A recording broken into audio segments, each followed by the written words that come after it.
rryma të mëdha të besimit kristian, duke mbështetur tek teoria e tyre që siç thon Shënmëria nuk beri më fëmijë, por vetëm Krishtin.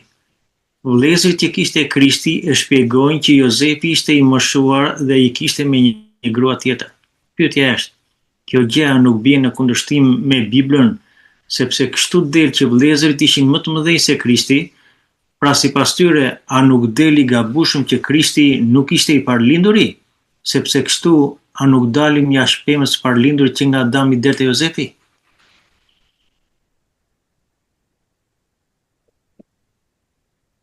Άκουσα αδελφέ όσο μπορείς και εγώ όσο μπορώ να το μεταφράσω. Πολλές θρησκείες, χριστιανικές θρησκείες, στη θεωρία το ότι η Αγία Μαρία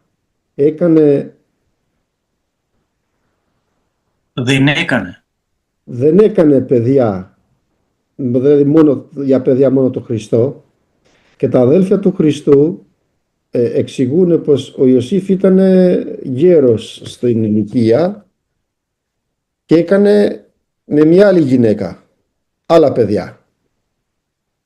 Η ερώτηση είναι, αυτό δεν είναι ενάντιον της Γραφής? Και βγαίνει ότι τα αδέλφια του Χριστού ήταν μεγαλύτεροι του Χριστού, οπότε ο Χριστός δεν ήταν ο πρωτότοκος. Και έτσι δεν βγαίνουμε έξω από την πώς το λέει, si e thot Parbirnin sa harrova? Dendro. Jo.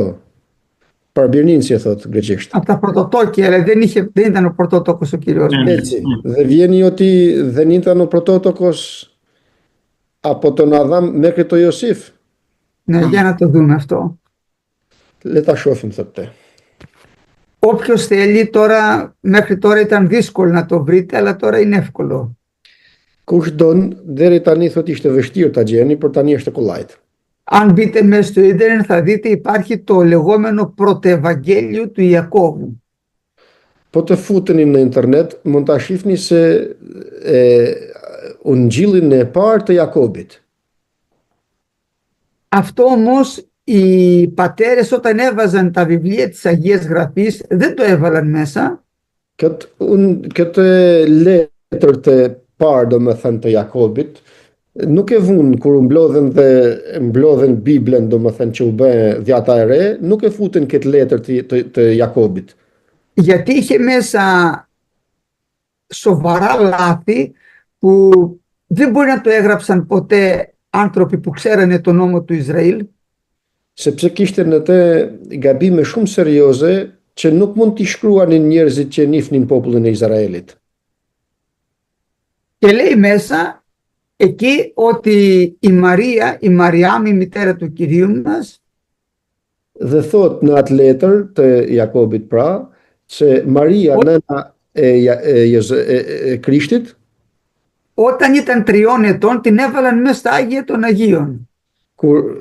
Ποιος όταν ήταν 3 ετών? Η Μαριάμ όταν ήταν μπήκε μέσα στα Άγια των Αγίων. Thot ajo se kur ishte 3 vjeçe Shën Maria, do me thënë, e futën në të shenjtat shumë të shenjta, kur ishte 3 vjeçare. Αυτό λίγο να ξέρει κάποιος εβραϊκή ιστορία. Tani, për këtë, nëse dikush din pak nga historia e hebrejve, καταλαβαίνουμε ότι αυτό δεν μπορούσε ποτέ να γίνει. E kuptojmë se kjo gjë që të futet ajo pra në të shenjtat shumë të shenjtave nuk mund të bëhej kurrë. Μέσα στα Άγια των Αγίων έμπαινε μόνο ο αρχιερέας, άντρας δηλαδή, αλλά και να είναι και ιερέας και αρχιερέας. Dhe në të shenjtat shumë të shenjta futej vetëm burr dhe të ishte prift dhe kryeprift mundësisht. Και έμπαινε μία φορά το χρόνο και αυτός έκανε μια θυσία για τον εαυτό του. Dhe hynte një herë në vit dhe përpara se të hynte bënte një flijim për veten e tij. Τώρα πώς ήταν δυνατόν να μπει η Μαριά με ένα κοριτσάκι μικρό και μάλιστα 3 ετών?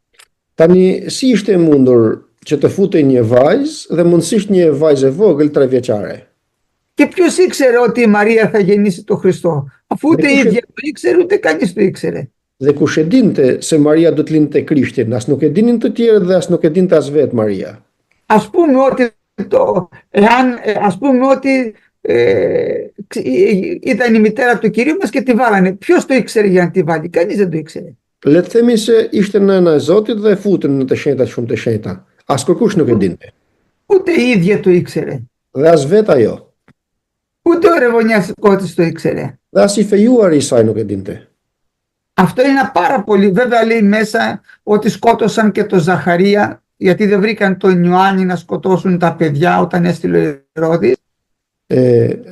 Thot pastaj tek ajo letër se vran Zakarian sepse nuk gjetën Gjonin ta vrisnin dhe vran Zakarian kur vrau Herodi djemtë 2 vjeç e poshtë. Και αυτό το βιβλίο λέει ότι ο Ιωσήφ είχε και άλλα παιδιά και ήταν χήρος και ήταν αραβωνιασμένος με τη Μαριάμ. Ήταν προστάτης του η Μαριάμ.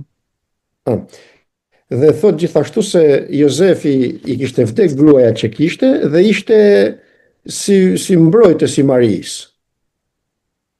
Οι πατέρες λοιπόν της Εκκλησίας όταν το απέρριψαν αυτό και δεν το έβαλαν μέσα στο Ευαγγέλιο, γιατί ήταν αντίθετο από το λόγο του Κυρίου. Kur etrit mblodhen dhe krijuan Biblën, domethënë që kemi sot, këtë gjë e panë se ishte kundër fjalës së Perëndis dhe nuk e futën në Bibël. Μετά, εάν η Μαριάμ είχε γεννήσει δεν είχε γεννήσει άλλα παιδιά, όπως θέλουν να πούνε το αϊπάρθενο, δηλαδή έμεινε πάντοτε παρθένος. Tani kjo tjetra që thojnë disa se Maria nuk lindi fëmijë të tjerë, domethënë ishte e virgjër, lindi Jezu Krishtin dhe nuk lindi më. Η ελληνική γλώσσα είναι ξεκάθαρη σε αυτό. Gjuha greke në këtë është e qartë për këtë pikë. Όταν μια γυναίκα έχει μόνο ένα παιδί, Kur një grua ka vetëm një fëmijë, λέγεται μονογενής ιός.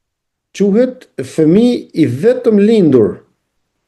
Όταν όμως η γυναίκα έχει κάνει κι άλλα παιδιά, Kurse kur gruaja ka bërë edhe të tjerë fëmijë, το πρώτο παιδί λέγεται πρωτότοκος, ο πρώτος τοκετός, η πρώτη γέννα.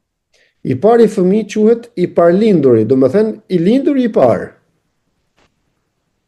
Εάν λοιπόν η μητέρα του Κυρίου μας δεν είχε κάνει άλλα παιδιά, Po të mos kishte bërë fëmijë të tjerë nëna e Zotit tonë, δεν θα έλεγε ο Ματθαίος και ο Λουκάς ότι γέννησε τον ιόν αυτής των πρωτότοκων, αλλά θα έλεγε τον ιόν αυτής των μονογενή.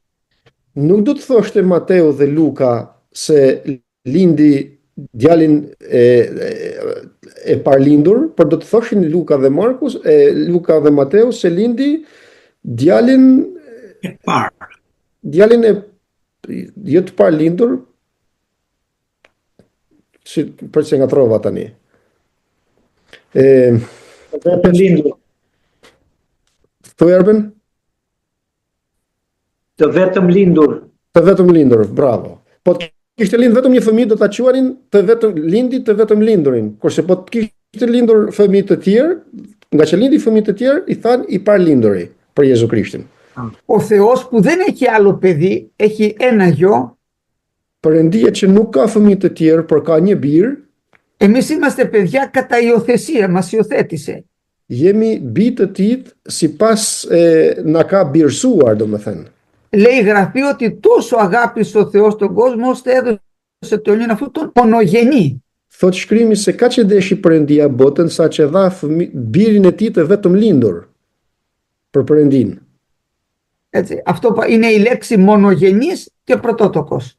Pra është fjala i vetëm lindur ose i parlindur. Ο μονογενής σημαίνει μία και μόνο μία γέννα. I vetëm lindur do të thotë vetëm një lindje, pra i vetëm një që lindi.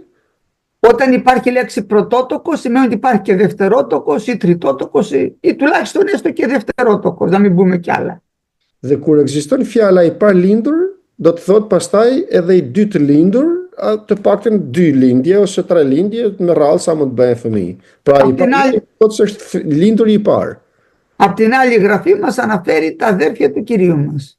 Dhe vetë shkrimi na sjell dhe na thotë se cilët janë vëllezërit e Jezu Krishtit. Λέει και τα ονόματά τους είναι 4 Thotë emrat e tyre që janë 4 emra. και λέει και αδερφές. Δεν ξέρουμε πόσες αδερφές ήτανε. Dhe thotë edhe motrat e tij, nuk e dim, nuk na thot shkrimi se sa motra ishin të Krishtit. Εάν ήταν παιδιά του Ιωσήφ Po të ishin fëmijë të Jozefit και μόνο του Ιωσήφ, dhe jo të Marisë, pra vetëm të Jozefit, δεν θα ήταν αδέλφια του Κυρίου μας, γιατί ο Χριστός μας δεν γεννήθηκε από τον Ιωσήφ, μόνο από τη Μαρία. nuk do të ishin vëllezër të Krishtit ato, sepse Jezu Krishti nuk lindi nga Jozefi, por lindi vetëm nga Maria. Θα ήταν αδέλφια τα οποία όμως δεν θα είχαν κοινό πατέρα. Do të ishin vëllezër, Ξέφερα δηλαδή αδέλφια. po jo të vëllezër të saktë, pra as nga nëna dhe as nga babai. Vëllezër. Αυτό λοιπόν δεν στέκει, γι' αυτό και οι πατέρες της Εκκλησίας αυτό το βιβλίο δεν το έβαλαν ποτέ μες στο Ευαγγέλιο. Për këtë arsye, pra, etrit e kishës që bashkuan dhe bën Biblën, dhjatën e re, domethënë, nuk e futën në Bibël këtë, sepse nuk ekziston një gjë e tillë. Τώρα κάποιοι άνθρωποι θέλουν να πιστεύουν πιο πολύ αυτά που είναι έξω από το Ευαγγέλιο παρά αυτά που είναι μέσα. Τι να τους κάνουμε? Δεν μπορούν να τους κάνουν κάτι. Disa njerëz duan të besojnë më shumë ato që janë jashtë Ungjillit sesa ato që janë në Ungjil, çfarë t'ju bëjmë thotë. Εμείς δεν μπορούμε να προσθέσουμε ούτε να αφαιρέσουμε από το Ευαγγέλιο του Ιησού Χριστού. Dhe kështu ne nuk mundemi as të shtojmë dhe as të heqim nga Ungjilli i Jezu Krishtit.